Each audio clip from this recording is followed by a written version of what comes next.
Let's be honest, when you think about the American Revolution, what comes to mind? Probably taxes, representation, the Boston Tea Party, right? But what if there was something deeper going on?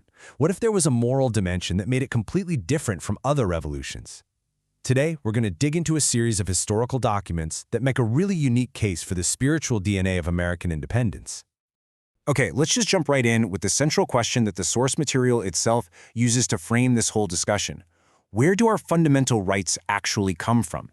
Is it from a king, a government, some committee, or do they come from somewhere else, a higher authority? The way the colonists answer that question, well, it would literally change the world. You see, according to these historical notes, the American Revolution wasn't just some political squabble over money. It was built on a really distinct moral and spiritual foundation. To get what was happening, these documents say we have to look past the economics and get into the ideas that were firing up the colonial mindset. And here, check this out. We're looking at the actual source notes themselves. You can see the key themes laid out right there. Reformation, covenantal government, and then this crucial line. Rights come from God, not man. According to this view, this wasn't some side note. This was the central pillar of the whole argument. And that leads to a pretty mind-blowing point.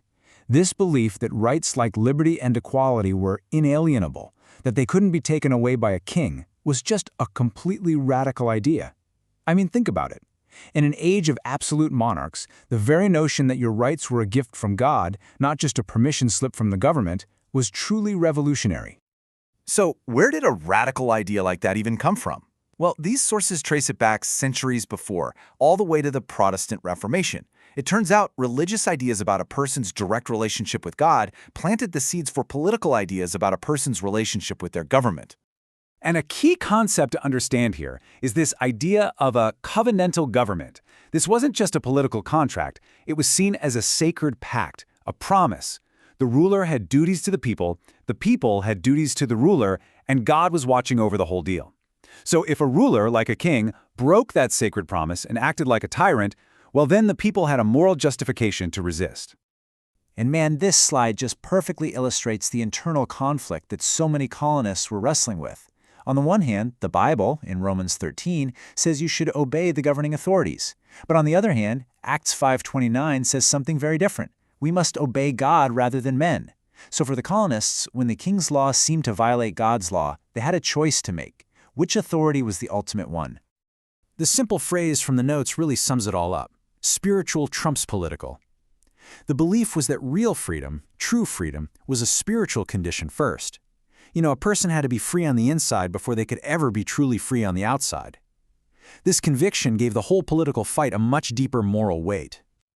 And this wasn't just some abstract idea being debated by a few intellectuals. In the decades right before the Revolution, a huge religious revival called the First Great Awakening absolutely swept through the colonies, and it forged a shared American identity for the very first time. You had preachers like Jonathan Edwards delivering these fiery, intense sermons that captivated thousands. His most famous one, Sinners in the Hands of an Angry God, wasn't just about scaring people. It was a powerful call for personal accountability and having a direct relationship with God, bypassing all the old church hierarchies. And that idea, the idea of questioning established authority, would have some serious political consequences down the road. And the results were, well, they were totally transformative. Just look at this list from the source notes. The Awakening, unified colonists from Georgia all the way to New England. It led to new kinds of churches, it pushed for religious diversity, and, this is huge, it cemented freedom of religion as a core American value. It basically ensured no single state church was going to run the new nation. So, to put it simply, this huge revival created what the notes call a moral citizenship. It fostered a shared set of values, a sense of accountability to something higher than the government, and it crossed colonial boundaries. This shared moral language became absolutely essential when it came time to unite against the British Crown.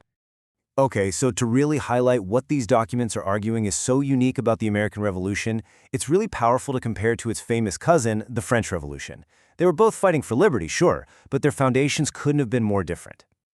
The theme presented in these documents for the French Revolution is pretty blunt: reason without revelation. The idea is that while the Americans were building their revolution on a foundation of divine law, the French revolutionaries were actively trying to kick God out of public life and replace him with pure human reason. And this chart from the worksheet is incredibly direct about it. It lays out specific actions from the French Revolution and frames them as direct rejections of a biblical principle. For instance, it points out the confiscation of church land, contrasting it with the idea that the earth belongs to God. It goes on to talk about abolishing the Christian calendar and creating a cult of reason, arguing that it all ended up with people worshiping human intellect instead of a creator. And the conclusion drawn in these documents is really stark. They argue that this path of reason without revelation, of cutting loose from a divine moral anchor, didn't lead to a stable republic. Instead, it spiraled down into the chaos and bloody tyranny of the Reign of Terror. So this all brings us to the final question, right? Why did the American Revolution succeed where so many others have failed, just falling into chaos or tyranny?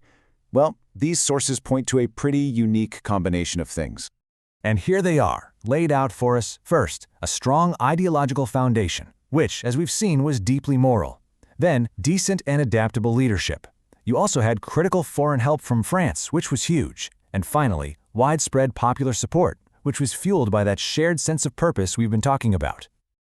Ultimately, I think the biggest takeaway from these documents is that the American Revolution's goal was creation, not just destruction. It wasn't simply about kicking out a king. It was about the incredibly difficult, ambitious project of building something totally new and designed to last.